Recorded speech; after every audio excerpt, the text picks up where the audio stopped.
নমস্কার, বেদান্ত পেন্টসে আপনাদেরকে স্বাগত জানাই। আজকে আমরা আলোচনা করব উই পোকা বা ঘুন পোকার সমস্যা। এগুলো আমাদের জীবনের বিভিন্ন পর্যায়ে অনেকেই সম্মুখীন হতে হয়েছে বা অনেকেই সম্মুখীন হতে হবে।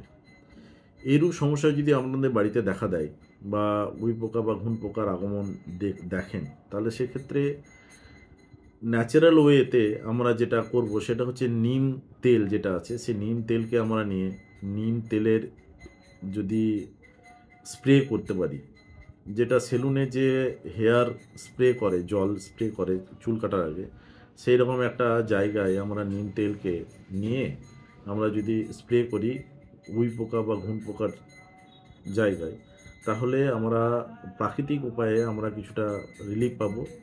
তাছাড়া বোরিক অ্যাসিড এবং জলের যে মিশ্রণে একটা তরল তৈরি করে সেটাকেও স্প্রে করলে আমরা মুক্তি পেতে পারি। এগুলো হচ্ছে ঘরোয়া পদ্ধতি, কিন্তু দীর্ঘমেয়াদী মুক্তি পেতে গেলে আমাদেরকে আমাদের কাঠের যে সরঞ্জাম আছে সেগুলোতে টার্মিসিল্ট ট্রিটমেন্ট করতে হবে। টার্মিসিল্ট ট্রিটমেন্টের জন্য এশিয়ান পেন্টস উডটেক টার্মিসিল্ট একটা প্রোডাক্ট বানিয়েছে। লক্ষ্য রাখতে হবে যে আমরা এটাকে যেন সঠিকভাবে ব্যবহার করি। আমরা অনেকেই ভুল করে থাকি যে আমরা যে প্রাইমার ব্যবহার করব সেই প্রাইমারের সঙ্গে এটাকে অ্যাড করে দিই, বা যে এনামেল ব্যবহার করি তার সঙ্গে অ্যাড করে দিই।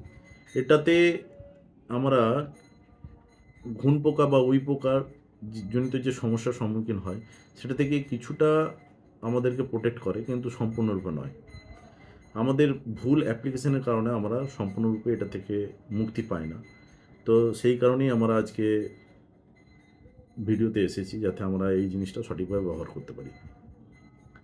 আমরা শীতকালে যেরকমভাবে স্নানের পূর্বে গায়ে তেল মাখি, সেই রকম আমাদের কাঠের যে দরজা জানলা ফ্রেম বা কাঠের আসবাবপত্র বা কাঠের দরজা জানলা, এইগুলোতে একটা পাত্রে উডটেক টার্মিসিলটাকে ঢেলে ব্রাশের সম্পূর্ণরূপে সমস্ত জায়গায়, ভিতর বাইরে, ইভেন কি যে অংশটা ফ্রেমের নিচে মেঝের সঙ্গে টাচ হয়ে থাকবে সেই জায়গায় ভালো করে আমাকে লাগাতে হবে।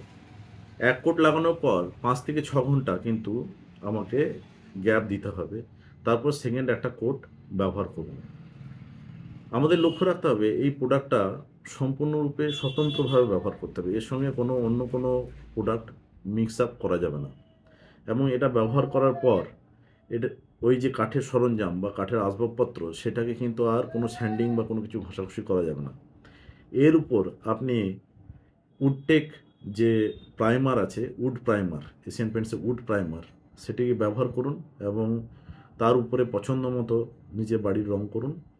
অথবা এর উপরে আপনি যদি পিউ পলিশ করতে চান, সিলার ব্যবহার করুন। সিলারের উপর আপনার পিউ পলিশ ব্যবহার করুন এবং পছন্দ মতো পলিশ করে নিন। নিশ্চিন্তে থাকুন, অ্যান্টি টার্মাইট যে ট্রিটমেন্ট করা হচ্ছে সেই অ্যান্টি টার্মাইট ট্রিটমেন্টে আপনি যে ঘুন বা উই পোকার সমস্যার সম্মুখীন হচ্ছেন সেই সমস্যা থেকে দীর্ঘমেয়াদী মুক্তি পাবেন এবং দীর্ঘমেয়াদী আপনার যে আসবাবপত্র কাঠের সেগুলো ভালো থাকবে। ধন্যবাদ, প্রত্যেকে ভালো থাকবেন।